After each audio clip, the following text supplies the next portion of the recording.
Hi, everybody. Welcome to our channel, Our Scientology Stories, Peeling the Onion. And it's a Wednesday here. And without further ado, here is my co-host, Janis Gillham Grady. Aloha, Mark, and hello, good day, everybody. Aloha, Janis. Aloha, everybody. Anyway, this is a different style. We're going to do something different than we normally do. We don't have a guest this time. It's just me and Janis. And this is our rap. You know, we're going to be, I was going to call it freewheeling rap, but then I thought freestyle rap, because what we're going to do is we're just going to talk about certain things and all that. We're going to also include you all in the chat and bringing up your comments as we're talking on the subject we're talking on. So you can basically get in the chat, ask us questions, super chat us, super sticker us, or just make a comment and we'll pop it up on the screen while we're talking. But we want to see people, participate. So while we're getting started here, let us know where you're watching from, and then we'll start pulling that thing up, okay? And Janis, go ahead. What were you going to say?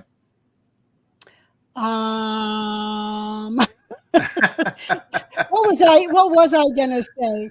Go in the house. It's not been a good day.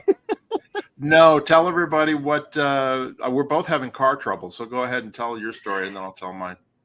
Yeah, I knew I was coming on at 2 o'clock, and I was like, okay, I've got 15 minutes to get to the post office to drop off some orders and get back.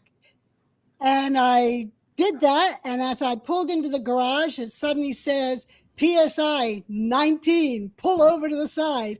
And I just pulled in my garage, got out, and then I just watched my tire just go to totally flat. Oh, so no. I'm waiting for AAA now. They say someone will be here in an hour, so hopefully it works out with this, or else I'll have to rudely get up and go and quickly get my car towed and then come back. Yeah, that's terrible, but at least you can get it fixed, you know. And it's funny, we had a heavy rain. This is monsoon season in Las Vegas, and in the desert, you wouldn't think that there's very much rain, but we call it monsoon season because you get late afternoon, heavy showers and heavy storms. And we got a lot of rain last night, so it puts a lot of debris on the road, and you have to be careful when you're driving because all the nails and screws from the construction sites just wash out onto the road. You run them over and you don't know it, and then you've got to get them fixed. Yep. So if you see me looking down at text messages, it's with AAA trying to coordinate getting them here. Exactly.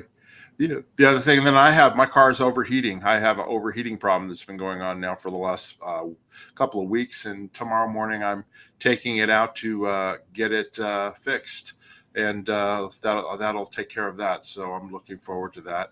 Looks like we got somebody here from Rhode Island. I was born in Rhode Island.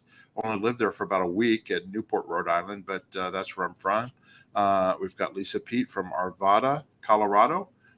Shout out everybody, any place else. Here's somebody. This is a comment to you, Janis. Bicycles go places.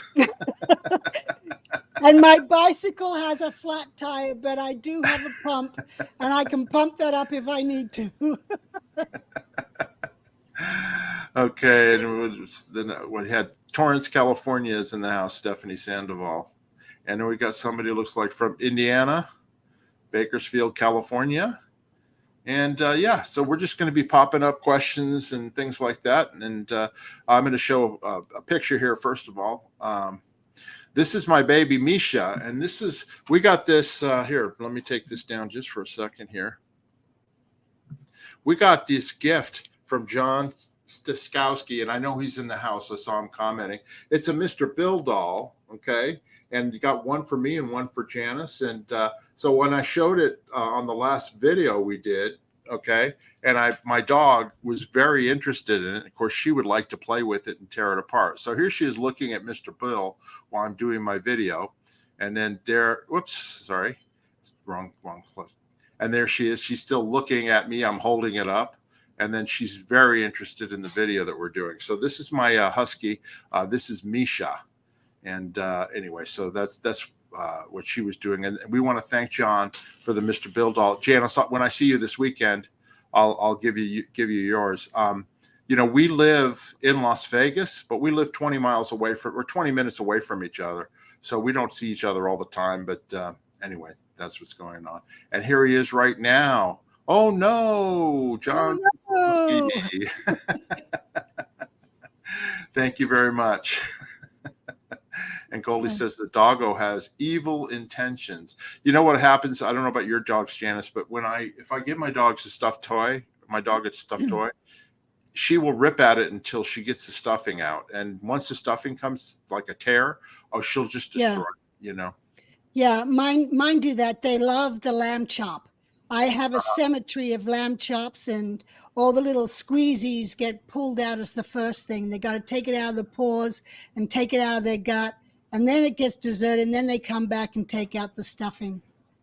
Now, when you say lamb chops, you're not talking of the meat variety, right? No. I'm talking about, remember as a kid, there was the story of lamb chop? It was a little sheep, like a little lamb, right? It was a little lamb. It's a little lamb. So they have those for dogs to destroy.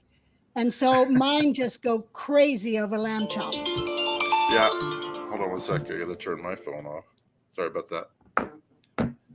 But look, you can see one of mine right there sleeping.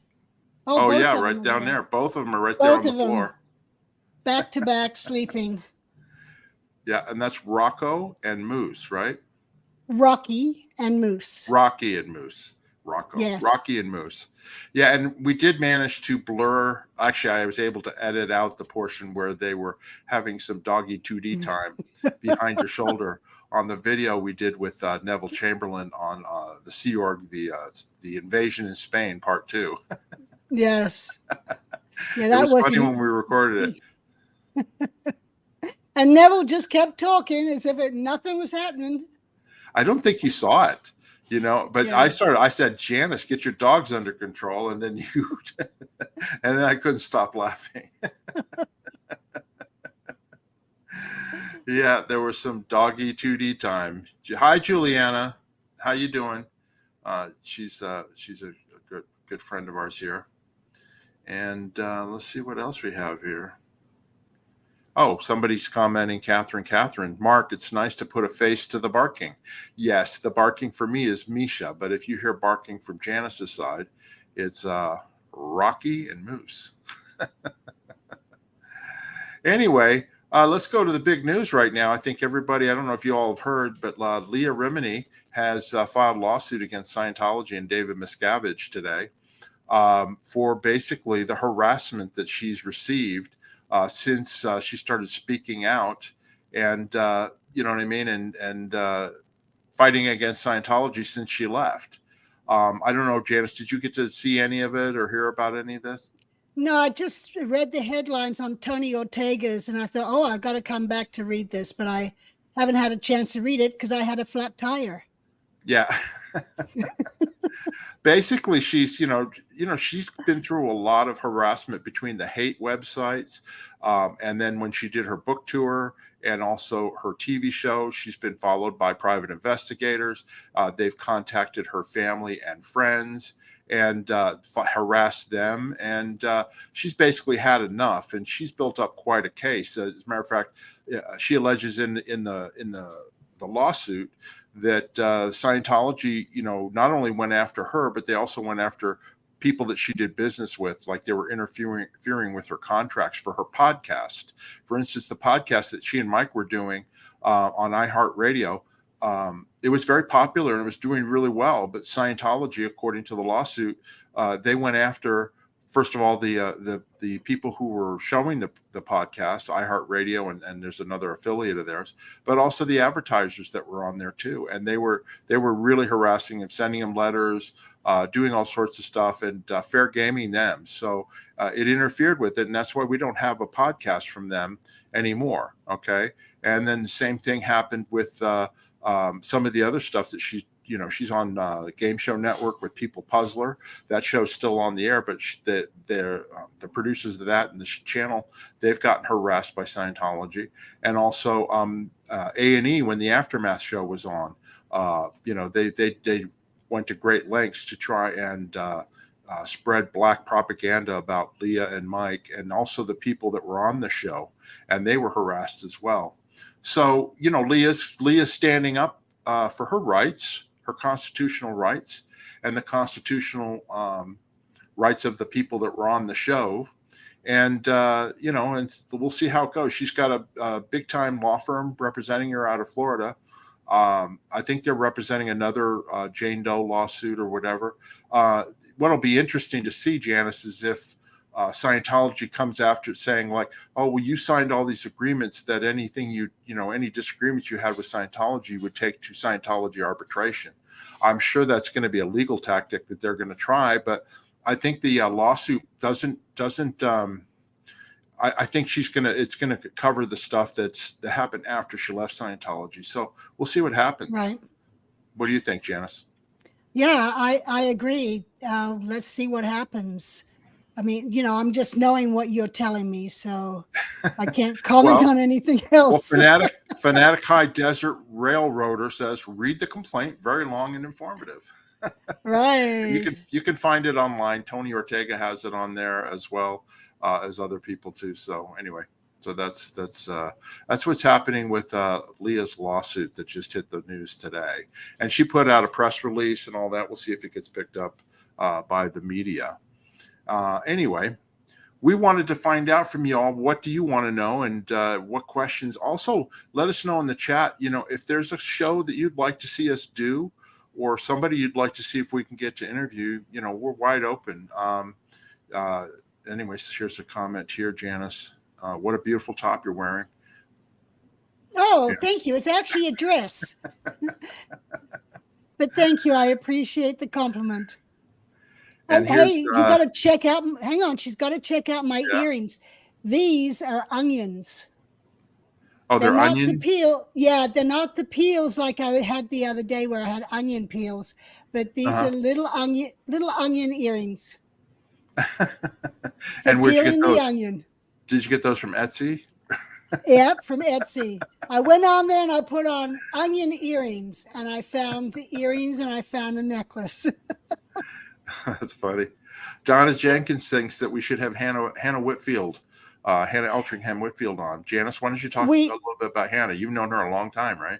Yeah, we have lined up Hannah. It's just a matter of coordinating our schedules, because she's been with Claire Headley, working on the Where's Shelley episodes. And she's also been working on her stuff. And I'm actually going to see her August 20th. I'm going to San Jose and I'm meeting Hannah there and Spanky. We're going to be there for the release of the Broken Brothers. I always get it wrong. It's either Brothers Broken or Broken Brothers, but it's Jeff and Robbie Levin's story. And I was interviewed in it, and Hannah was interviewed in it, and Spanky was. So we're all going to go up there for the premiere of that in San Jose, August 20th. So I'll see Hannah then, and I saw her back in February, and we stay in touch, and we will have her on this show. I'm just giving her time for the Claire Headley interviews to move, be done, so that we're not kind of oversaturating with Hannah, but we'll do some other selections. Yeah, exactly. She knows a lot of information. She was a captain in one of the Sea Org vessels, right? Yeah, of the Avon River. Yeah, exactly. Janis, this is a cute comment. I have to put it up from Juliana Bittencourt. Janis, just please don't start wearing real onions as jewelry. No, I'll wear maybe strawberries or raspberries. It certainly will smell better. Yeah. And somebody else is saying, Davlin 88 says, we can smell the onions out here. Anyway, okay, great. So let's see. I've got some questions here and things that we can talk about. First, we want to mention we've got a new member to our channel, Hilda E. She became a YouTube channel member, and we want to thank her for joining our channel.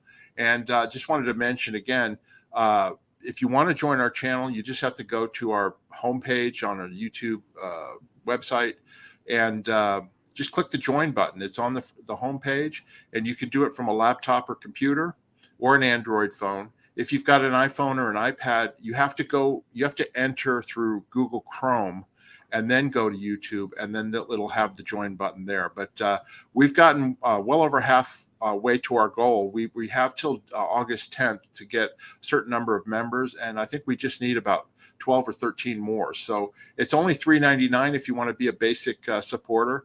And if you want, we'd really like to reach our goal, because when we reach our goal, YouTube's going to pay us a nice bonus. So anyway, and there's no contract. You can cancel at any time, but it'll actually give you more access to us. Right, Janis? Yes, it will. And I see Denver Steve-O is in the house, and he just joined. And Yeah. I got his autograph book out in the mail yesterday. So Denver Steve-O, it's on its way. And Hilda E, she's brand new, and we'll get your, by the way, if you're watching, Hilda, email Janis, okay, because we need to get your contact information so that we can mail you your autographed copy of your book as a peeling master, okay? So that's Janis's email address, but give us an email. And anybody else too that's become a member, like go ahead and send us to Janis your email address so we have your contact information, because we'll be doing live chats with you and also one-on-ones with our peeling masters. So anyway, we need contact information. So if you would email Janis with your contact information, we would appreciate it, and it'd make it a lot easier. Yeah, and we promise not to do mailings, junk mails. No, you won't be on the mail list forever. Yeah, and we won't do junk mailings by Thursday, 2:00. That's right. That's right. Anyway, and Denver Steve goes, yay, he's happy. The book's on its way to him. Anyway, I've got a couple questions here. We'll pop up here. All right, we've got a question here from Cranky Scientist. Question, just reading Barefaced Messiah, did they truly tell you that LRH spent his teen years wandering through the world all by himself, learning whole languages in one night? Janis? No, I've never heard that, and I don't even know that he spoke another language. I mean, I heard him speak very, very broken Spanish when we were in Morocco to the cleaning lady, but other than that, I never knew of him speaking any other languages besides English. And he did kind of comment about traveling the world in his teens, but I never heard that it was by himself. It was with his dad or with his mom. Well, Janis, what he's referring to is the biography that Scientology put out about Hubbard, because I just finished reading Barefaced Messiah again recently. And basically, he claimed he even in the interviews that he did with Tony Hitchman, the filmed interview, where he said he studied primitive civilizations and, lived with pygmies and all that sort of stuff. And the Blackfoot Indian and yeah. Now, when in reading the book, he did travel. His father was in the Navy, and he did go to the Southeast Asia and also to Pacific Islands back in the 20s and the 30s. Okay, and he took long ocean voyages to get there. But he didn't do all the primitive stuff that he was talking about. And, we didn't find this stuff out till after we left. At least I didn't. He didn't really talk about it until he was doing the volunteer minister handbook photo shoot. And then he had some paintings done of him on a bronc, to go along with him having broken a horse or something like that at the age of 2. And he had different pictures taken for the volunteer minister's handbook covering his life. But otherwise, he never really talked about it that much until we were doing those photo shoots. Yeah. Okay. Thanks very much for that question. Hey, Goldie is now a member of our channel. She's joined a membership. Thank you so much, Goldie. We appreciate it. She just joined just now. So thank you. Thank you. Appreciate you joining. And here's another question, Janis. Okay. Go ahead. There's something new I want to start. Well, actually, in our last video that we did, I was talking about rock slams with Ken Urka and Otto Roos, and someone said rock slam like. And so I used that last night when I was on Laura FM. At the end, I said rock slam that like button. And then Laura goes into this rock music. And anyway, I want to make that a new saying. So as you like our shows, rock slam the like button. Okay. Rock slam that. Yeah. And subscribe. I think we were only 2 subscribers away from 6,900. We were 6,898 subscribers about 20 minutes ago. So anyway, if you haven't subscribed yet, at least get 2 people on there and we'll be 6,900. And then we just need another 100 and we'll be at 7,000. So that'll be great. Tell okay, your great. friends.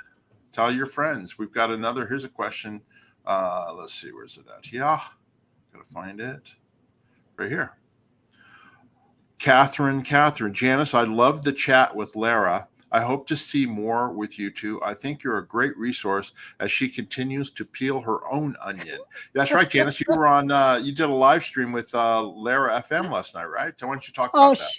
She is a riot. She is so funny and so cute at the same time. Yeah, we were supposed to be talking about the cadet org and how that all came about. And I don't even think we really talked about any of that.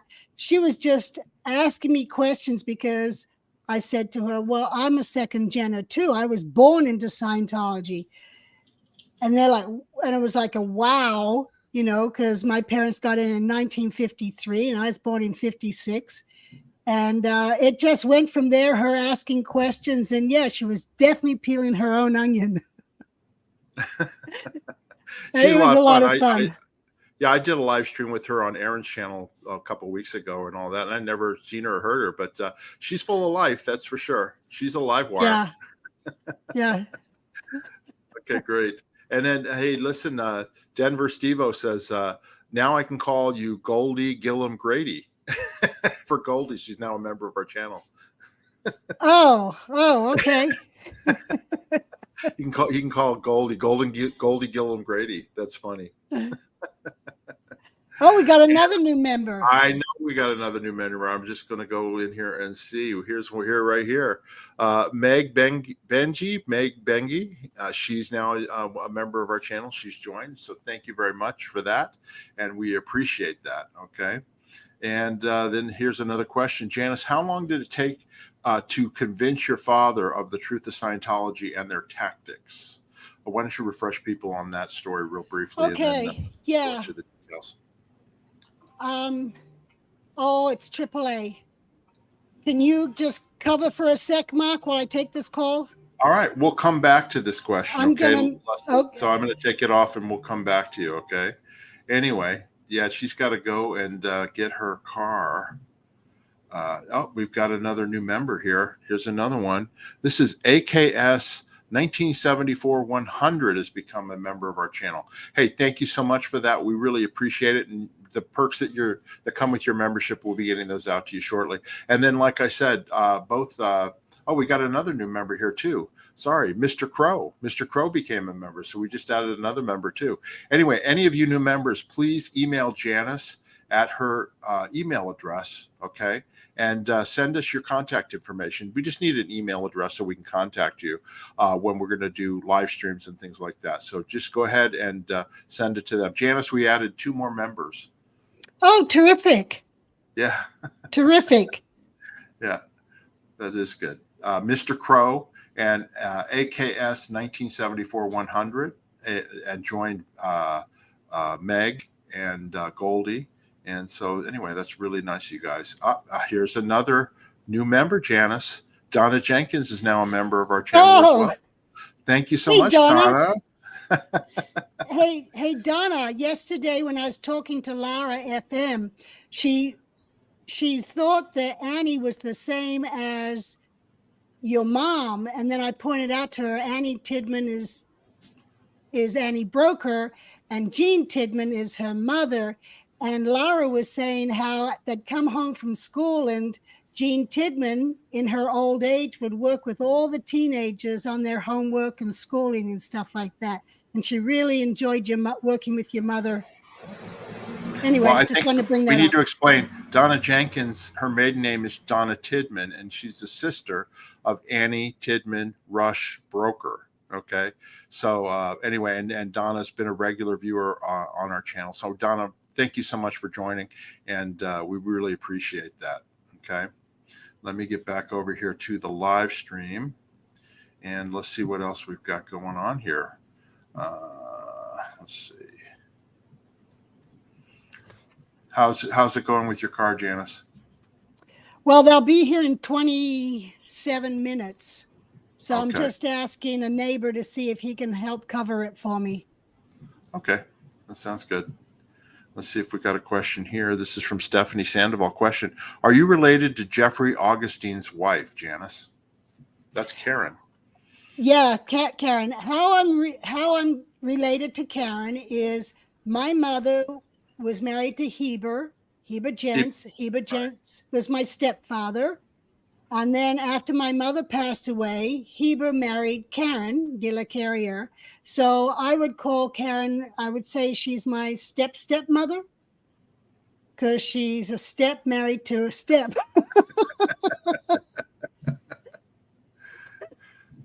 So and now Karen's married to Jeffrey Augustine. Right. It's 6 degrees of separation, I guess.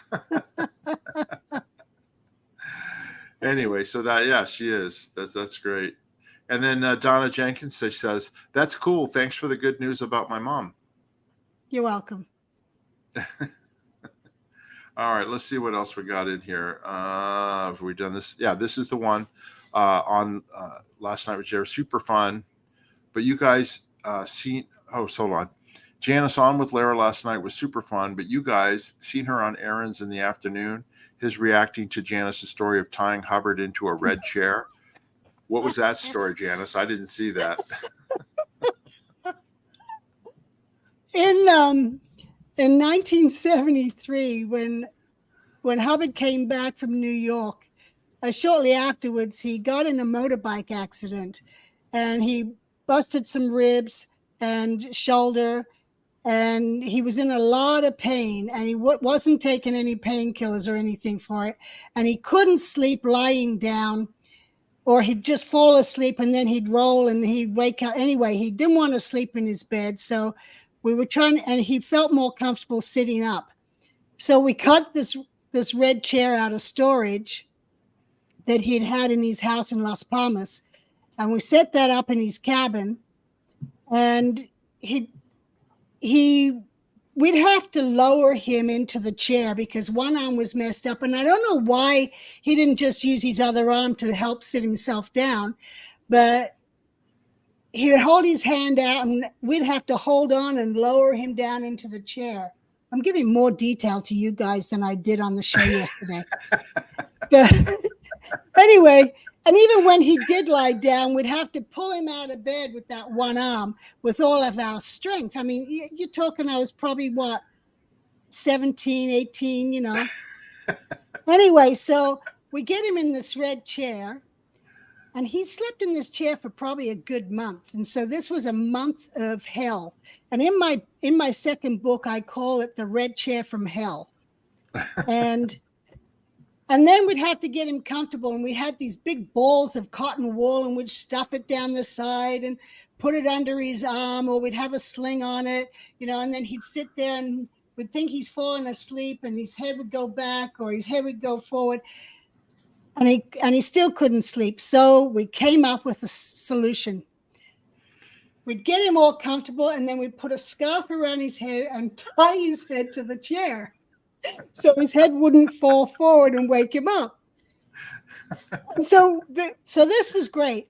And then his arm was still bothering him, so we come up with a tripod. Now you're talking, this is a bunch of teenagers. So we come up with this tripod, and we've got his arm hanging in the tripod at a certain exact height that it was comfortable for him. And finally, and we would stay in the cabin until he fell asleep, or we'd think he did. And he'd be laying there with his eyes closed, and we'd signal each other, okay, let's sneak out. And we'd go over to the door and quietly open the door. There'd be like 3 of us. Well, one of the nights, as they're sneaking out, the last messenger trips on the tripod. Oh my God. He just let loose. What's up? This sounds like something out of a comedy, out of a Three Stooges comedy movie. You know what I mean? Keystone Cops or whatever it is. Anyway, so then it's like, oh no, and then it's calming him back down, and that other messenger is like, get out, So that messenger that tripped on the tripod has gotten out of the room not to, and you got to calm him back down and get him back to sleep. And then finally it's like, huh. And then we get out and we close the door, and then someone would sit outside the door in case he wakes up again, because in his cabin right by his bed was a button to push, and a buzzer would go off, and that's how he would call for us. But now that he's in the red chair, he couldn't reach the buzzer, so we'd sit outside the door and listen for him going, messenger, Yeah. So anyway, that was the story. That's funny. The tripod, yuck, yuck, yuck, yuck. That's from Three Stooges. Yeah. As in, Witness says, I think we need a recreation video. That's funny. That's funny. Let's see. There was a comment here I wanted to put up real quick so we can say something here. Here it is right here. This is from Gamer Jackie. I've been not well for a couple of weeks now, and you guys have been keeping me laughing. We're happy that we can do that, Jackie, and we hope that you get well soon. But anyway, we wanted to send you our best wishes, right, Janis? Yes. Get well. Okay, great. Okay, I got something else I'm going to show you guys, all right? A lot of you people have seen the photograph of Shelly Miscavige at Clearwater High School. Is that AAA again?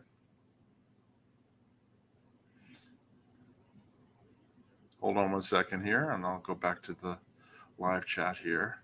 See what else is going on. What do we got here? Here we go. Sorry, it just jumped up. Here we go. Nope, that wasn't it. Oh, yes, please. An SP troupe of bad actors playing out the most absurd stories. That's what we need to do, and we can recreate these things. It always. I know on Mark Headley's channel and all that they do. What do they call them? Memes.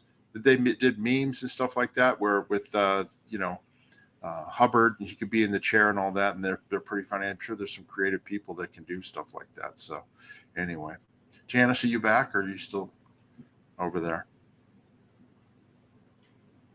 Okay, 1 second here. All right. Let me see if there's another question here I can bring up here. Hold on a second here.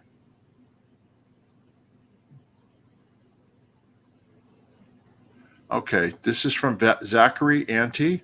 Question, can you see anything Scientology does being repurposed as a positive thing? I'm thinking of how Lex Friedman said auditing could be used as a form of therapy. We talked about this shortly after we left. We thought, well, geez, if they were going to repurpose Scientology, they could do seminars on a communications course, and then eventually, there's some other lower level things that they could actually do that would help people, and the study technology, the people who are believers in that, and then also drug rundowns and the lower grade processing, because that's where a lot of the gains were had in those auditing sessions and in that time period. So, it could be repurposed as not a church and do more like a weekend seminar type thing. Because Janis, your dad used to do seminars on weekends, didn't he? Yeah, my dad traveled around the U.S. to the orgs and missions, doing seminars, just the basic personal efficiency seminars on affinity, reality, communication, very basic stuff. And that's, did you go to one of his seminars, Mark? I did. When I was 16, I went to his Tell It Like It Is, How to Disseminate. And it was basically a sales seminar, and it was fantastic. Yeah. And after he passed away, I was clearing through his garage and I found his whole binder from 1958. When he first started doing his seminars, and I could see him as he added things to it. And then I found the various different flyers, but he got thousands of people in, and they found that what he was teaching on the basics of Scientology, that's what people found very helpful in their lives. And I know he himself found it helpful and enjoyed helping others. He had wins doing self-analysis and hearing about past lives. Some people don't believe in past lives. Well, my dad did, to the day he died.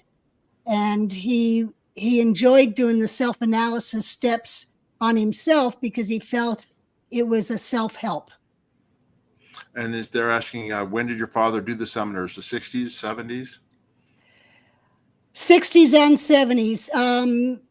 In Australia, he was doing them in the early 60s, and then the late 60s, he was doing them around England and Ireland. And then in the 70s, he was doing them around the US he was doing them up until the whole mission holder shutdown, takeover, slaughter the mission holders by the finance police. My dad, so that was, I think, 82. So he was doing up till 82. Okay. Since we just did that, let's go back to the question that we were going to answer before you had to deal with AAA. This is again from Leslie Bishop. Janis, how long did it take to convince your fathers of the truth of Scientology and their tactics? It didn't take too long. It started off with, I think I mentioned this before, where when we left, he came to Vegas to see us and to meet my son, who was just a baby at the time. I remember that. I was there. I took photographs of you guys. Yeah. Yeah. And what we didn't know at that time was Dave LeBeau was there with his family. Who? And Dave LeBeau. He was a private eye, but Dad comes and we're showing him, Terry's horses, and LeBeau is there with his family, and my dad's there. And the next thing you know, my dad sends us a note saying, I'll be out of touch for a while. Well, he got pulled in by Osa and set checked for 2 years because the private eye reported that he'd come up to see us in Vegas. So he went through 2 years of sec checking, and then we didn't see him for a while. And then a mutual friend who had slowly gotten off lines of Scientology had a great idea, because Dad kept saying he wanted to meet his grandkids. He didn't mention us, but he wanted to see his grandkids. So this friend set it up where my brother and I took our kids to Disneyland, to a certain hotel. And then my dad was at a hotel, and our friend came by, picked up the 5 grandchildren and took them over to the other hotel with her babysitting them so that they could all meet their grandfather and play with him. And so that way he didn't have a connection to us, but he got to see his grandkids by using a mutual friend that wasn't on either side. So that worked out good, and he was happy with that. And then 2011 rolled around, and Mark Headley had actually tipped us off saying, hey, your dad sold his business. And we're like, no, because we hadn't heard from him. And then I'm speaking out, my brother's speaking out. Next thing you know, we get a notice from Dad saying he's coming to visit us in Vegas. So he shows up. And he's like, now, Jan, you and I need to talk. You've been attacking my religion. And I'm like, Dad, I'm just telling the truth. And I'm like, where is this coming from? You've come all the way here to scold me? And then we finally get him to start talking, and we find out Marion Powell had called him in, and he's being told that he can't go on to OT 7 or 8 until he's handled us kids. And I'm like, Dad, they're never going to let you on those levels anyway. You're our father, whether you like it or not. They're just not going to let you on. And he's like, yes, they will. But then he spits out that he's been under sec check lately, trying to find out his mutual outroots with each of his 3 children. But he hadn't been in touch with us. And it got to the point where he was so upset, he actually put down the cans and walked out. But then here they are now trying to get him to come and try and handle us. So we pointed out to him that what they were doing is money he was donating, thinking if I donate, I'll be able to get on my OT A7 and 8, and then everyone will be happy with me. And he hadn't realized no matter how much money he donated, they weren't going to let him on. He was connected to us kids. Well, he was our father. He wasn't connected. So anyway, we finally convinced him of that and pointed out the money he's donating was paying for the PIs who are reporting on us or part of our lives, and they're our paid friends. And then we said, hey, we hear you sold your company. And he's like, no, I haven't sold it, but I've worked out some deal. And so we said, well, show us the paperwork. At which point we find out he had been totally ripped off. At 80 years old, they scammed him on how to buy his company with no money down and taken the $1 million in the bank as part of the purchase deal. I mean, it was criminal what they did. So we showed him that these are Scientologists that are doing this to him. They're not his friends. At which point he was like, you're right. And here he was now 85 years old, and his friends had moved on and he's on his own. So that's where we're like, we moved him to Vegas, got him a house and set him up there. And for the next 7 years, so 85 to 93, he lived a few doors down from my sister.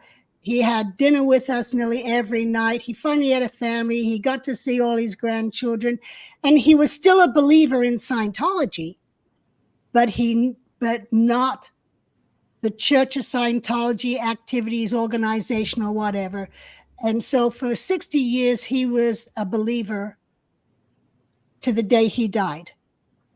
But he was not part of that whole criminal activity that's been going on, ripping off people, with their financial crimes and fundraising and all that kind of stuff. Yeah, it's amazing. It's an amazing story. It just goes to show you, that there is hope out there. We talked to Claudia and Renata Lugli on Saturday because their son is still in the Sea Organization, and we told them the story about Janis's and Terry's father, Peter Gillham Sr., and it can happen. You know what I mean? It doesn't have to. They don't have to be split up forever. So it just takes. There is hope out there. You just have to be persistent, and I'm sure Scientology, they are kicking themselves because in their mind, they made a big mistake sending Peter to handle you, and then turned around, you guys went and handled him. Yeah. Big mistake. Yeah, exactly. Anyway, hey, okay, there's a discussion here on Vegemite. Well, I haven't gotten there yet. Oh, okay. I'll let you go. Sorry. Somebody asked, where's it at here? I got to put it up. Well, now that you brought it up, I'm going to bring it up now. So hold on 1 sec here. Oh, here it is right here.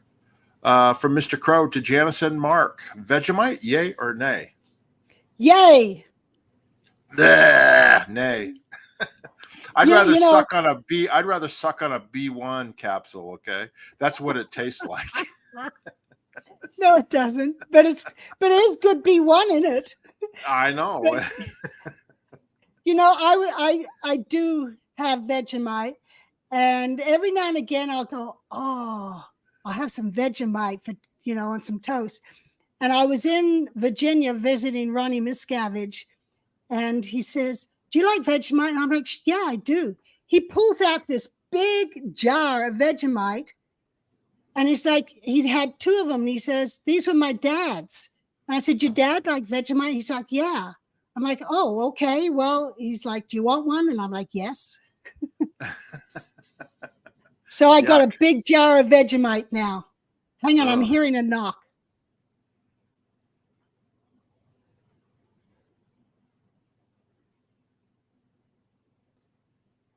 All right, I'll go on to the next question then. Here.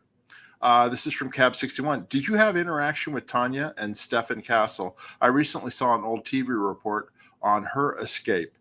Yeah, we do. We do have connections with Tanya and Stefan. They're very good friends of ours there in California. And Stefan I'd known since he was a little kid, since he was like 7 or 8 years old in Washington, D.C., running around the Washington, D.C. organization.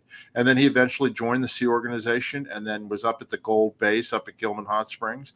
And I worked with him. He was in the Commodore's Messenger Org for a time, and then eventually was in Gold, working in Gold. And then their story is amazing. I mean, he ended up, leaving. And then Tanya, who was one of David Miscavige's personal secretaries, and of course she couldn't leave, and then he devised a plan to get her out, and it's really an amazing story. And then just since they've been out, they've had 2 children, and then just recently she had a third. Well, she just recently had a third child. What was her age, Janis, when she had her third child? 55. 55 years old, and she had a child, and that's perfect. There's no problem, right? And they have a real happy family. Audrey, she's a cutie pie, very cute, and she looks just like the other 2. And Tanya looks like she hasn't aged. Tanya looks like she hasn't aged a bit. I mean, she looks like she did when I left the Sea Org 33 years ago. She looks the same, so it's pretty amazing. Yeah, but it's a great escape story, and I'll see if I can talk them into coming on and telling it again. Otherwise, we'll have to dig up the old story, and you can listen to it that way. But exactly. Paul helped Stefan figure out that plan. Yeah. Okay, great. Janis, I have something else I'm going to show everybody here. Okay. We were. A lot of people recently have seen the high school yearbook photos of Shelley Miscavige, Shelley Barnett at the time in Clearwater High School in 1976. Well, I found this recently online for myself. I haven't seen this in forever. This is my high school yearbook photograph from 1976 when I was a senior in high school. No, that's not me with the beard. I'm the guy on the right. But that's how you looked. That's how you looked when I first met you in 1977, 76, 77. Yeah, that's right. I joined the Sea Org right after graduating from there. So anyway, and then of course I was leafing through. I got another picture here. One of the things that I loved sports. I've always loved sports my whole life, right? And I loved playing football and basketball. I was terrible at baseball. But anyway, the thing I was best at, I was a swimmer from the age of 8 years old. I was a competitive swimmer in Hawaii is where I started. And I was really good at the breaststroke. Okay, that was my stroke. But I joined a team in Pearl Harbor in Hawaii when I was 8 years old. And when we were, 10 and unders, we were the state championship relay team in Hawaii. But then we moved to the mainland to Virginia. But anyway, I swam all the way up through high school. So this is a picture of me in the center there in the back row with the long hair. That's me on the high school swim team. And we were state champions one year, and our relay team, our medley relay team, I swam breaststroke. We were state champions 2 or 3 times, I think, and won a lot of medals. So that's me, a lot thinner and a lot younger and a lot longer hair. And Janis, you used to be a swimmer too, right? Yes, I was a swimmer. My whole family was swimmers. And it started when I was 6 years old competing and till I left Australia. And then even later when we were in Dakar off on the Apollo, I was at a swimming pool at a hotel swimming, and some French guy's like, "Oh, you can swim." And I'm like, "Yes." He said, "I'm on the French Olympic team. Let's have a race." I'm like, "Sure." Guess who got to the other end first? I was very proud of myself for that. Yeah, and then your sister. Sorry, go ahead. The French can't swim very well. Yeah, and then your sister and brother also swam too, right? Yeah, my brother was a butterflyer. My sister was a breaststroker, and I was the backstroker. And then we all did freestyle. And we even, at the swim club, we even had swim meets, and our parents got involved. They worked, like Dad worked the boys club and Mom worked the girls club, and Dad did the raffles and stuff. But they had father and son races and daughter and mother races. And I always wish my mother could swim like my dad, but that never happened. But she always got in and tried anyway, and we had fun. That's great. Yeah, I used to, obviously I've always loved the water and love swimming. I don't get in the pool as often as I used to, but it was always great exercise. I always credit the fact that you know, when you do the breaststroke, you use the frog kick, okay, where you kick your legs out to the sides. And I was a very strong kicker, and I've always credited it with the fact that I've never had any knee or leg problems whatsoever. I've always had very strong legs, even at my age. I'm going to be 65 in a few weeks, but I've never had any joints problems or knee problems or anything like that. And I've always attributed it to the fact that I built up strong legs when I was a kid as a swimmer. Right. Anyway. I'm going to tell a story on swimming on my brother. You know, he was the one that got into swimming first, and so of course my sister and I followed. But when we were in the Sea Org, he never wanted to be in the Sea Org. Well, none of us did. It was not our choice. And he actually was about to join the Army, and he was in the Army cadets, and he was waiting for a letter to admit him in when we were shipped off to the ship. So he was very upset when he got that letter a year later and found out he'd been approved and qualified and didn't know about it. But in 1973, my brother got approval for a leave of absence from Mary Sue. It was an indefinite leave of absence so that he could go follow his dream of swimming in the Olympics. And so he went to Phoenix where my dad was and stayed with my dad and started his swimming training with the plan of joining the US Olympics. Well, he was Australian, so he couldn't go on the Olympic team. So then he writes to Australia to try and get on the Australian team. But he was in America and he didn't have money to get to Australia or a support system if he went down there. So, and meanwhile, my mom is writing on him about how off purpose he is. Well, he was off her purpose, trying to achieve his purpose. But he finally ended up going back to the ship and staying there. Well, he finally left the Sea Org in 82. Yeah. Okay, great. Hey, listen, we've got a question here. Mr. Crow, he's one of our new members. He says, is there something in the email subject or body that I need to write for the autograph book?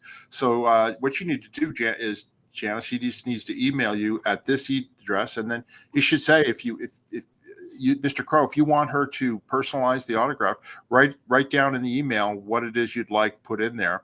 And we just need your contact information so that we can contact you, and also to mail you the book as well. So anyway, is there anything else, Janice, that you want included in that? No, you got it. Okay. All right. Thank you very much, Mr. Crow. We appreciate that. And we appreciate you being a member and joining our channel. Okay. And here's another question here from Witness. There's another Powell other than Karen Powell? Karen Powell married Anthony Powell, and that's how she became a Powell. Anthony Powell was the oldest of five or six kids. There was Anthony, Marion, Jennifer, Robert, Julianne, Samantha, 6 of them. And right now, Marion Powell and Samantha, the oldest girl and the youngest girl, are still in the Sea Org. Their mother is going to be 92 years old in August this month and has not heard from either of them since the 90s. And when the father passed away, his attitude was, Marion didn't care about me while I was alive, so why would she even care if I'm dead?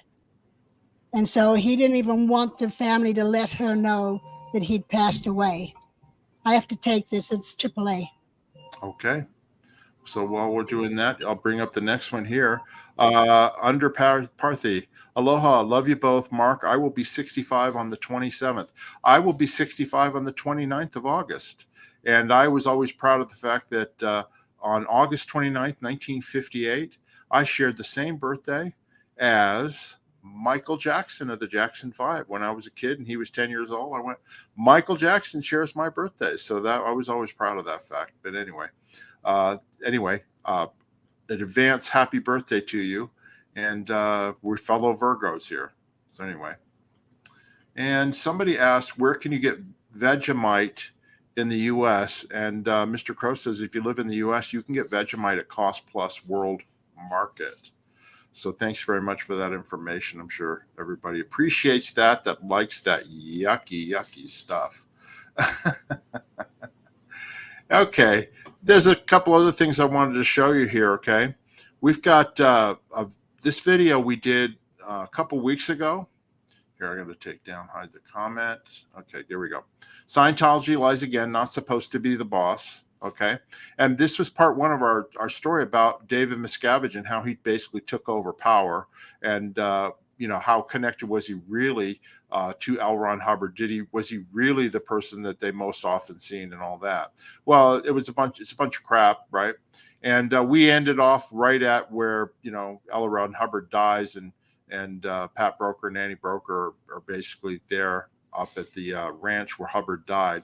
Anyway, we're going to be doing part 2 in the next couple of days, okay, to finish telling the rest of the story. This is a photograph that was recently posted just the other day on Facebook, but that's a picture of Miscavige in the front, Greg Wilhare in the middle, Marty Rathbun on the back, and they're walking into Del Sol, which used to be the international headquarters. Basically, it was Commoners Messengers International, and it's also where Watchdog Committee was. And this is right after, soon after he took over as the chairman of the board of the Religious Technology Center. And Greg Wilhare was the inspector general at that point. Marty Rathbun was the inspector general for ethics. And then not pictured is Ray Midoff, who was the inspector general for technology, and Mark Yeager, who was the inspector general for administration. Okay, so we're going to be telling the rest of that story, and we're going to be telling the rest of that story here the next few days and go over exactly what was supposed to be the succession plan for L. Ron Hubbard when he died. It's not the way it worked out, and we'll go over the details on it. We're also going to go over how David Miscavige got rid of Pat Broker and Annie Broker and basically forced his way in and took over. I was there. I was present for that, and Janis was around at the time. So we're looking forward to telling you all that story as well. Okay, so let's see here. Get in the chat, everybody. If you've got any questions or anything like that, go ahead and type away. We're here to answer your questions. Like I said, and Janis just left again. She came in and then she just got up and left again. Anyway, but yeah. Anyway, let us know any subjects or anybody you'd like us to interview. This is a free flow. Free for all, and we would love to hear from you in terms of what you would like to listen to or what you'd like us to talk about. Anyway, anybody else here in the chat? Hello, anybody? Hello? Okay, let's see if I've got any other questions over here that are saved. Okay, this one was answered, and this was answered. Okay, the other thing I can talk about while Janis is away is basically how I ended up working for David Miscavige. I was the last 6 years that I was in Scientology in working as staff in the Sea Org. I basically set up his office. I was in charge of the administrative office as well as his personal office in terms of his household duties and that type of thing. And that all happened based on an advice by L. Ron Hubbard. And hold on, Janis is back. You're back now. Is that all handled? Yeah, my neighbor's helping AAA get it onto the truck and get it over to Discount Tire. Okay, well, I've been sort of sitting here killing time because, you've got a lot of things here people want to say and talk about. So, okay, well, anyway, let's go for it. Hold on a second. Here we go. Here's another new comment. Sharon Storm. Hello, Mark and Janis. Mark, I watched the story of Serge Belinsky. Like so many, I cried. I watched the after party. Must say, Mark, you held yourself so well. You have such a kind spirit. Well, thank you very much, Sharon. And Janis, did you watched the story about Serge, right? I did. Very, very sad. The thing that was surprising to me, I mean, obviously it's a horrible story, but my first question was, isn't he related to Ivan Obelinsky? Because a lot of old-time Sea Org members and Scientologists, they would know Ivan Obelinsky because he was the captain of the advanced organization in Los Angeles. He also was known to be very wealthy and also Russian royalty or whatever, from his heritage. Janis, what did you know about that? Yeah, Ivan, when I first met Ivan, I was on mission at AOLA, Advanced Organization Los Angeles, and he was the registrar, and he did a great job. And the story I'd heard, he was related to Lily Oblinsky, who was an aunt from she was related to the Tsar of Russia, the whole family that got wiped out in the 19 teens around World War I. Anyway, so yeah, he was from a very wealthy family. And I think he had maybe 4 or 5 kids while he was in the Sea Org, which was unusual. And one of his wives, Debbie, was a very good friend of mine. And I guess she was the stepmother for Serge. But and Nancy was the mother, and I don't remember knowing her. Yeah. But anyway, apparently he's back in touch with Serge now, and the Aftermath Foundation has done a fantastic job. I mean, and Mark and Claire are just, what they do is just amazing as well. Not a lot of people would step up and take this on. They took it on years ago, even before the Aftermath Foundation. So my hat's off to them, and we're glad that Serge is doing better. Okay, Janis, I've got some other questions for you. Okay. This is from Love Food Kitchen question. A Reddit post today mentioned the old Ash Show at 2723 West Temple, and I wondered if Janis has pictures of the old organizations before everyone moved to L. Ron Hubbard Way. Love to see what they were or original Celebrity Center. I have pictures of the original Celebrity Center. I do not, but I'm sure we can probably find pictures of ASHO and AO.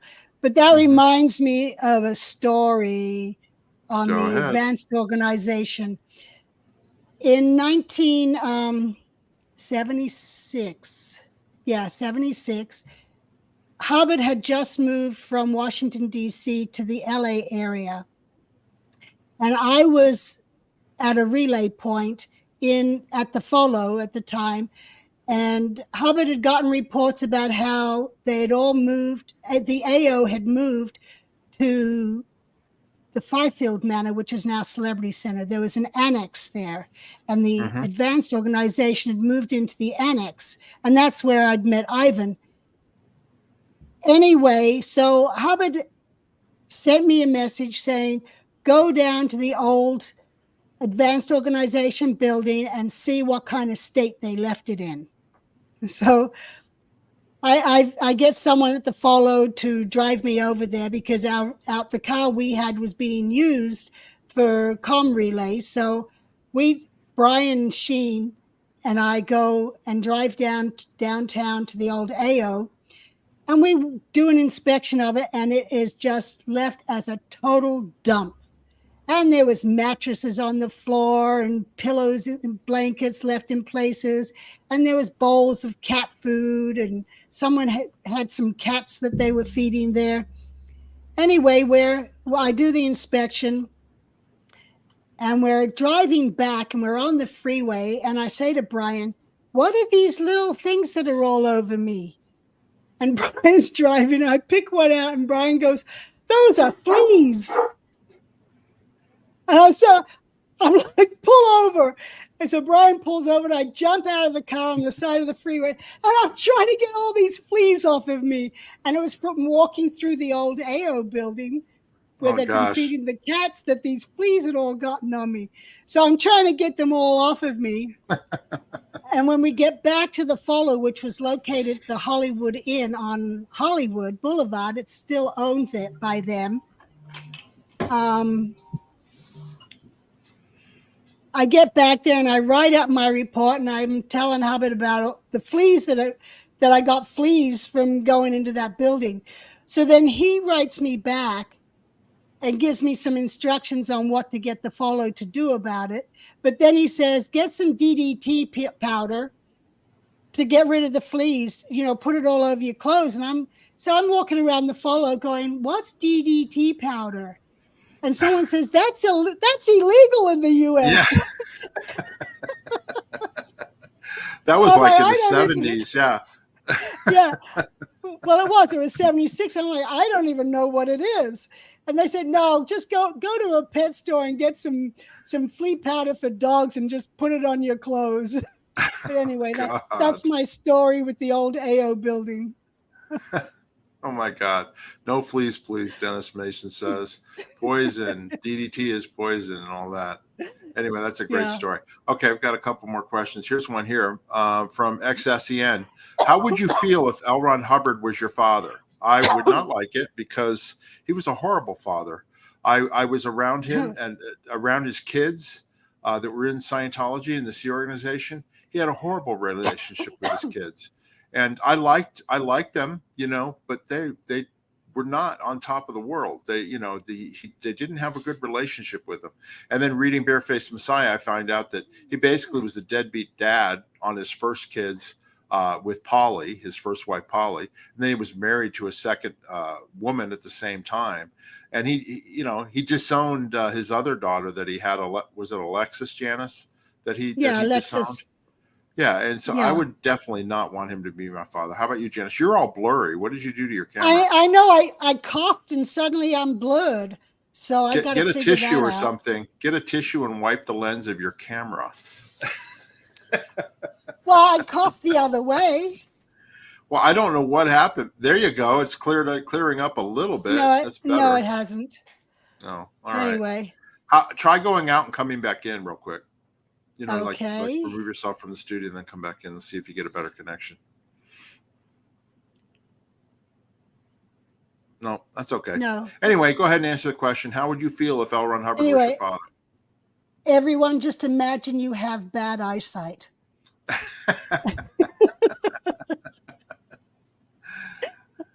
I wouldn't. As you said, he neglected his own children. I was happy with my own dad. Yeah, my own dad neglected me too. So, okay. So, yeah, but your dad was, I think your dad and mom were a little bit more loving regardless. Yes. You know what I mean? I just know being around them, they were, they weren't like Hubbard as far as their relationship with their family and kids. Well, you're really, definitely really blurry. All right, well, let's go to the next question here. This one is Love for Kitchen question. Given Donna Jenkins is often in the chat, would she consider doing an interview to give us an insight into Annie, her family and life, and what sort of person she was? Janice? I will have to talk to Donna about that. That would be interesting. Absolutely. If she wants to do it, we would love to do that. Yeah, if not, I'll just get the information from Donna and just give me the questions and I'll ask her and relay the answers. But we'll see. Oh, we'll think about talking about her. Okay, good. All right. Leslie Bishop, Mark, how much interaction did you have with Marty? Practically none. Okay. We played basketball every once in a while. We had a basketball court that was made down at the Gold Base. And when we did have some exercise time, he would come down and play. And he was a good player. But he was a jerk. I mean, he was a jerk all the time, very standoffish. And he always was involved with the legal stuff and all that. So when he came, whenever he came over to talk to David Miscavige in his office, we had a connecting door to my office, and it was a sliding door. As soon as Marty came in, that sliding door would close because they were basically talking about all the crap and dirty tricks and things that they were doing at the Office of Special Affairs, the lawsuits, the this, the that. The only interaction I had with him before he actually left was right before I blew for the last time, or one of the last times or whatever. I was down in the ethics office in Gillham Hot Springs in this big building. And basically I was, working on something, whatever they were having me do. Anyway, he walked in because I had been expressing him in my sec checking that I wanted to leave, and that if I did leave, they asked, well, are you going to do anything against Scientology? And I said, no, but I will do something against David Miscavige. Anyway, so he came down all in his uniform and got right in front of my face and made me stand at attention. And he said to me, you know what I am, you know who I am, and you know what I do? And I said, yes, sir, I know who you are. He goes, well, you know what I do? He goes, if you ever do anything against Scientology or David Miscavige, he goes, I will ruin your life. Basically, I'm gonna ruin your life. And at that point in time, I had nothing to lose. I was like really fed up and, nothing to lose. So he was about a foot away from me. So I stepped 6 inches closer to his face and I yelled to him, go ahead. I don't care. You can do what you want. I got nothing to lose. Take it on, take me on. Just got rid of him. And I immediately saw he wasn't expecting that reaction. He went back like this, like I stunned him, and he went out of the room. And so that was my one real interaction with him right before I left for the final time. But I'll never forget, I went out after that into the hallway and I ran into Greg Wilhare, who was the reason I got into Sea York. He and I were good friends. And he was out there. He was on mission into the gold base at the time. And he said, Mark, come on, man. It's going to get better. It's going to get better, And I looked him in the eye and I said, Greg, it's not going to get better with Miscavige. You're dreaming if you think it's going to get better, And he was, because I was gone shortly thereafter. I had enough, But unfortunately, these people could not see it at the time. Anyway, that's the answer to that question. Okay. And the next question is from Colonel Brock. Hi, Colonel Brock. Good to see you again. Question: did anyone object when DM went to Los Angeles to meet with lawyers to take over? How did David Miscavige quash Pat and Annie's declaration as loyal officers? Well, that's going to be in our part 2 video that we're going to do here in the next few days. And we're going to go into the details on that. So that's a mystery sandwich for everybody and a teaser. We left you hanging on a cliff the last time. And so we will be following that up and take care of that after that. So keep hanging on. Yeah. Okay, here we go. Next question here from Ainsley. Question: Mark, you work closely with David Miscavige and were his roommates. So Leah's lawsuit today, what do you think Miscavige's reaction to her lawsuit is today? Is he hiding at flag? His reaction, he's not happy, that's for sure. And, he always likes a good fight, so it's just another lawsuit for him to handle. But, of course, he's the only one that can do it, so, all these Osa people and attorneys, they're going to be staying up late and, trying to figure out what to do and all that. But, he's not a happy camper. You know what I mean? He probably thinks, oh, she'll never win. We have the advantage. We have this arbitration crap and all that stuff, which I don't know if that's even going to apply because a lot of this harassment of Leah happened after she left Scientology. But, it's going to be a long fight. I will tell you this, Miscavige is not fun to take on because he's got an unlimited budget and he's willing to spend whatever he has to. And that's why he wins a lot of these suits, and he'll never get deposed. If it ever gets to that point, he'll want to settle with these people. He's just a big bully. He's small in stature, but he's a big bully with a lot of money. So, I wish her well, and I hope she does well in the lawsuit, but it's going to be a fight. That's for sure. What do you think, Janis? Well, yeah. And DM loves a good fight. That's what he would live for, is he'd love a good fight just so that he could take someone down. Yeah. But he doesn't know what he's reckoning with Leah. Leah is also a good fighter. And she's proven that. Right. That's right. Thanks for that question, Ainsley, and thank you for being a member of our channel, joining. Lori Plays, thank you for the super chat, Lori. Got my book yesterday, Janis. Thank you so much. Here's shipping. LOA. Yeah. LOL. Thank you. Thank you. And enjoy. She's one of our members too, right? Is she one of our members too? I think so. Yes, I think so. No, she won the book. She won the book when we did the giveaway. Right. Okay. That's right. Yep. Yeah. Thanks very much. But we do have another new member. Gina has become another member of our YouTube channel. If you guys are interested, thank you so much, Gina. We appreciate the support. If y'all want to be a member of our channel, all you have to do is go to our homepage on our YouTube page and hit that join button, follow the instructions. We have a goal we're going to get a bonus from YouTube if we get a certain number of members by August 10th. When we started, we were like 13 away, and I think now we've gotten another 4 or 5. So we'd only need a few more. And even if you just become just a basic supporter, it's just $3.99, $4, you know.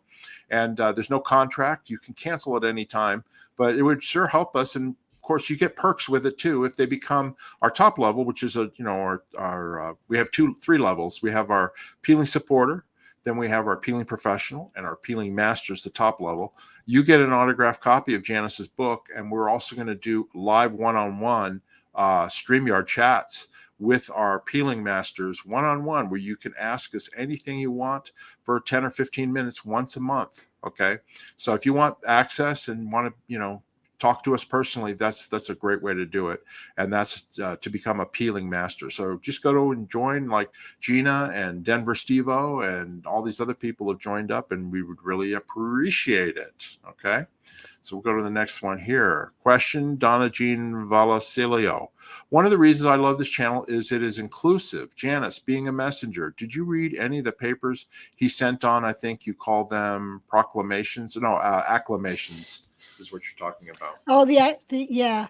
I have read those a long time ago, but I wasn't around when he wrote those.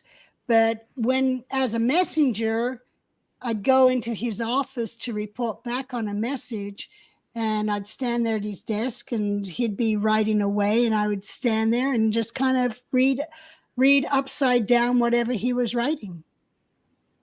That's, if he wrote a policy letter, he wrote with a green pen. If it was a bulletin, it was with a red pen. He had different colored pens for the different subjects. Yeah, but I think she's talking about his acclamations, which were like something he wrote like the early 50s. I never read them at all. But, Hubbard was, he was in Black Magic with what's his name, Jack Parsons, before he developed Dianetics and Scientology. I mean, he was doing all sorts of stuff. All I know is what he did do that helped me, right? But he also has crazy ideas. Nobody is perfect by any means. But anyway, I've never read them. I'm sure they're crazy. If you ever read History of Man, it's a crazy book too. So anyway. Thank you very much for that question. Here's a question, Janis. When did everyone start to take niacin? Well, that was started with the Purification Rundown. Actually, it was called the Sweat Out Program before it became the Purification Rundown. And that was in 1977 that he started the research on that. The Ron Clifford and Gary Weese, when I showed up at La Quinta in April of 77, Gary Weese and Ron Clifford were running, wearing sweatsuits and having to take the vitamins and the niacin because both of them were LSD cases and needed to sweat it out. And it was said that they'd had some trips while they were doing the Sweat Out program. And anyway, that was the start of it. And then it turned into the Purification Rundown with the niacin increasing. The only thing, Janis, is that it was mentioned in the book all about radiation. I think he didn't call it niacin. It was a different word, niacin something or other. Yeah. And that was the whole theory. That was the whole theory, though, behind the purification program as to why you took niacin, was that it, quote unquote, ran out radiation.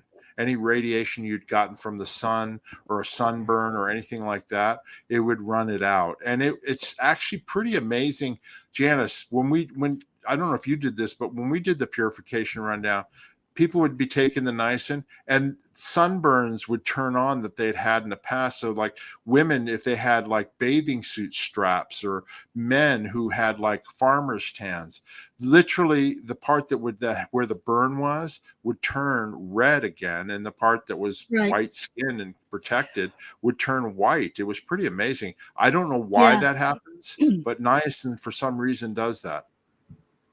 And that was a big win Heber had. Heber Gents was on the Purification Rundown because as a kid, he used to drink water out of a river, which was near some of the nuclear testing sites. And so when he did the Purification Rundown, the blisters from that actually turned back on, and he did the sweat out and everything. And of course it then went away. But that was a major win for Heber, was getting all that radiation out of his body, or that's what he felt. Yeah. Okay, thanks very much for that question. And we got another member, Janis, that joined up. Hold on a second here. Where's it at? Oh, we actually have several new members, I think. This one here is Lori Plays, who just won the book last week. Thank you very much for becoming a member, Lori Plays. That's wonderful. Thank you so much. And we got a couple more. We've got Dastardly Saboteur is now a member of our channel. And we want to thank you for joining. This is different from subscribing. And then Cynthia Tidman. Cynthia Tidman became a YouTube member. And is she related, Janis, to Donna? I don't know. Donna, is Cynthia related to you? There was no boys in the Tidman family, so I know it wasn't from marrying someone. Yeah. Anyway, so that's great. Thank you so much for all you guys that joined. And there was a comment I was going to make here. Somebody made. Hold on a second. I got to find it. Where is it at? 1 second here. It's pretty funny. Here it is right here from Denver Stevo, who's a member of our club. Everyone, I think it's quite apparent that this is the Cool Kids Club. Thanks, Denver Stevo. We actually appreciate everybody that subscribes. Whether or not you join or not, we're happy that you're here, okay, and that you're watching. And so anyway, but we appreciate everybody who's joined as well. It helps us, take care of the channel and all that sort of stuff, all right? So let me go to the next question. Okay, question. Janis, did you know, Michael Feldman, did you know Neville Potter? Yes, I knew Neville Potter. He was the trustee of Mary Sue's estate, and he had actually been the plant in her house where he was the informant to Miscavige as to everything Mary Sue did. Yep. He was a friend of Mary Sue, but he was a friend with strings attached, just like I had a friend that Scientology paid to spy on me for 10 years, It's a shame. Yeah. But yeah. Yep. He was a paid friend. Okay, great. Here's the next question. Dennis Mason. Question, who plays the ukulele? You're talking about on our intro music, okay? I found that on YouTube. And basically, we have to pick music that is not copyrighted so that otherwise, we can't use it, right? So they have music that is not copyrighted that's available. And since, I'm kind of the Hawaiian shirt persuasion and I love Hawaiian music, I thought, let me find something that's Hawaiian, and that's where I found this ukulele music that I'm using because it's quite fun. It's quite peaceful. You think about being at the beach, having a pina colada or a cold beer and just laying back and relaxing. Anyway, thanks very much, Dennis, for that question. All right, we got another question here from Gamer Jackie. Question, before he got armed guards, do you think people would have gotten sick of the treatment and done a mutiny on the Bounty? I'm assuming you're talking about David Miscavige. Yeah, I mean, basically, he always traveled in an entourage. When he came after me and, beat me up, there were 4 or 5 other people with him, and so you would never think about touching him. And plus, you're in a base that's secure, so there's no way you're getting out to report anything to the authorities. But yeah, it's much, much harder now. If he's got armed guards that are carrying, Glock pistols, it makes it very difficult for people to confront him and to take over. Okay. Yeah, well, Tom DeVock had tried to do a mutiny, but nobody stood up and supported him. There was no, I am Spartacus, so Tom was on his own and Tom got taken down. That's right. Okay, here's another question. Janis, I know you have something to say on this. Diane Jean Valasilio. Question, just curious, do you know about the infighting in the anti-Scientology crew? Do you have any thoughts? I don't pay attention to it because we're all trying to, get the word out and the truth out. The only thing I will say is that it's a Scientology and Office of Special Affairs policy to try and infiltrate and break up groups, okay? So if they consider you're an enemy, they will do what they can to infiltrate, and then try and pitch you against each other and break you up. They tried that with the mortgage company that Janis and I worked at. It's called City Mortgage, that Janis and Paul and some others owned, right? Where they sent in Dave LeBeau, a private investigator, and Ferris Khan to stir up crap and get us all splintered. And guess what? It worked. It worked a couple of times, So, I am very suspicious of these people that are putting out these videos that are attacking other people that are talking about, SPTV and Scientology, because I don't watch it, the stuff, they're critical videos, but I don't know why they're doing it. So anyway, what do you think, Janis? Yeah, I agree with what you're saying. It's something Osa would do, and I don't even get the purpose of it unless it's to support Osa, because everyone on the SPTV, they're here trying to achieve the same thing. And all we want to do is, there's some people that want to get rid of the religious status from the IRS because of the abuse of the fundraising and the money that's been going to the church, and the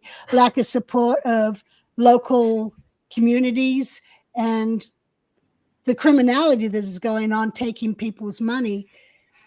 And the disconnect. The disconnect, to me, that's my fight. I am so against this disconnect and the wrecking of families. And, like I said, with Marion Powell and Samantha Powell, not communicating with their 92-year-old mother. It's like, give me a break. Whether you're an SP or not, and I don't think the mother's declared, you still need to communicate with them. And, and even Liz Ingber and Nettie Alcock, come on, contact your parents. Your mother's in a nursing home. Just give her a little love before she passes away. She had 5 children and lost 4 of them to the Sea Org. And who else? Yeah, Claudio and Renata, same thing. They have a son who is still in there that hasn't communicated with them for 13 years? Yeah, And Flavio, he's an auditor, superpower auditor, and he's married in Clearwater. Yeah. Where the hell's his superpower? Call your parents, get in communication. That's very basic. Communication is basic Scientology. Yeah, and that's our interview. That's our interview we did with Claudio and Renata Lugli on Saturday. And they're very passionate, particularly Renata, about her son not being in communication with her, and, basically, disconnecting from her and her family and stuff, because she loves her boys. She loves her kids. One son is no longer in Scientology, but the other one is a Sea Org member and has cut them off, and all she wants is for them to get back in touch and in communication. So if you haven't watched that, it's a great interview. Claudio and Renata are amazing people. Okay. And anyway, go ahead, and Janis. Osa needs to realize that as long as they keep enforcing this crap, they're going to keep getting bad publicity. And even Hubbard recognized that back in 1968 and even in 1970, when he assigned some people the condition of baby for not writing their parents, because the parents are going to be concerned they have a long-term relationship with those children, and to cut that communication should not be done and can be disastrous towards Scientology members who are not applying the basic tech of communication. Yeah. Okay. We've got another question from another one of our members of the channel, Ainsley. Question: is there a blow drill today in 2023? Wouldn't that be admission of holding people against their will? What exactly was a blow drill like when you were inside? Well, the blow drill was actually created after we blew, after we left. Gary Jackson Moorhead is the one who created it. There was a Scientology mission in Golden Era Productions to get all the drills worked out for the staff and what to do and that type of thing. And Gary Moorhead came up with the blow drill, which is when somebody blew or left the base, how are we going to find them to get them back? And they probably had some idea of what they were doing when we left, because we were contacted at some point, and I knew what they would do, so I did the opposite of what they probably figured I would do, so they didn't catch me. But anyway, it would be an admission of holding people against their will. And anyway, that's what I don't know if it still exists because we aren't there anymore. Anything on that, Janice? Nope, you got it. Okay. Thank you, Ainsley. Another question from another one of our members, Michael Feldman. Question for Janice or Mark. Who was someone you really felt was an OT in Scientology? One you really admired for their abilities? Janice? Well, I can name some, but I don't know if they had their abilities because of Scientology or not. Chick Corea was an amazing. I mean, he had total control over any musical instrument that he played. I mean, there's a lot of people like that they never were in Scientology that can do the same thing, but he always impressed me. Okay, I know, Janice, I think you would agree with me. Mark Yeager was not. I wouldn't consider him a super OT, but he definitely knew his way around managing organizations, and he actually would have done a much better job than David Miscavige in terms of expanding Scientology. I totally agree with you on that, and I remember even years ago saying if I was still working for Mark Yeager, I'd probably still be there because he was. I would say hands down, he was the best boss I ever had in Scientology. Well, that goes to our next question here from Goopy Gluttonous Love Monster. Question: if DM was removed and you or a trusted friend were invited to take over the Church of Scientology, would you do so or join up again? Janice? No. No. I have too much of a life here, Been there, done that. No. But I'll tell you what, who could, we could definitely run circles around them in terms of running Scientology organizations and getting new public into Scientology if that's what they wanted to do. But no, I would not want to do that. We have another new member here, and this is from Frenchy Irish. Frenchy Irish, thank you so much for becoming a member of our channel. We really appreciate it. Thank you so much for that. We've got another question. We've gotten quite a few members. Go ahead, Janice. Back to that other question, I would like to say that I know many people have felt that in meeting my mother, Yvonne Gillham Gents, they felt she was an ideal Scientologist. She's what people thought a Scientologist would be. And she had her faults, but overall, she built up one of the largest organizations, and she treated people with respect. She didn't have to yell and scream at them. Yep, Donna Jenkins agrees with you. Yvonne Gillham. Yeah. She did have charisma. I mean, and look, I mean, she could get things done, and she had a lot of charisma. So anyway, but the thing is that. But I was just going to say, the thing is, Janice, you just said the right thing, right? OT, what does that mean? It doesn't mean a perfect person. I mean, there are people who everybody has faults, and nobody becomes a perfect person, and what does an OT mean? To me, an OT always meant somebody who could confront things and get them done, and also treated people with compassion and helped others, but anyway, what do I know? Yeah, exactly. Okay, another question here. I got, did you know Jerry and Nola Simmons, mission holders? I'd never heard of that. No. Nada. Okay, sorry about that. Thank you, ex-Scientologist. Okay, is there anything else here, Janice? I think we're reaching the end. We want to thank everybody here. It's been an hour and a half, and we've really enjoyed this freestyling rap, right, Janice? I'll have to come up with a rap song, you know what I mean, going forward. But we appreciate everybody that's been watching, and also thank you for those people who joined our channel. We'd also like you to subscribe to our channel if you haven't already. Just click that rock slam, as Janice says, or what did you say, Janice? Rock slam the like button. And if you have any other questions, just ask in the comments. We check them several times a day, and we try and answer them when they're in there. So if you've got any other questions, please don't. Go ahead, Janice. And if you like us freewheeling like this, then mention that in the comments, and we'll do it again. Yeah, we're trying to change things up a little bit. You know, we do have a lot of people reaching out. We've got a really good interview coming Sunday about somebody who was up at the ranch where L. Ron Hubbard died after Hubbard died, and was there for quite some time. And he's gonna be interviewed. He's a friend of ours. But there's a lot of, we get people reaching out, and we're happy to do those stories. But also we want to be able to answer your questions, and also give our opinions on things too. So anyway, that's what we're trying to do here. I do have another old timer coming up. He was actually supposed to be on today, but when you're in your 80s, you don't know technology that well, and you have to go find where you put the camera, and then you've got to figure out how to set it up and all that kind of groovy stuff. And that's why we are freewheeling today. But maybe next week we'll have it figured out with him. I'm trying to get the older generation so that we can get them before it's too late. I appreciate that, Janice. Anyway, we want to thank everybody for watching. And we will see you soon on our next video. And you got anything else, Janice? Nope. Just have a good weekend. Well, it's bye, everybody. We'll talk to you soon. Bye.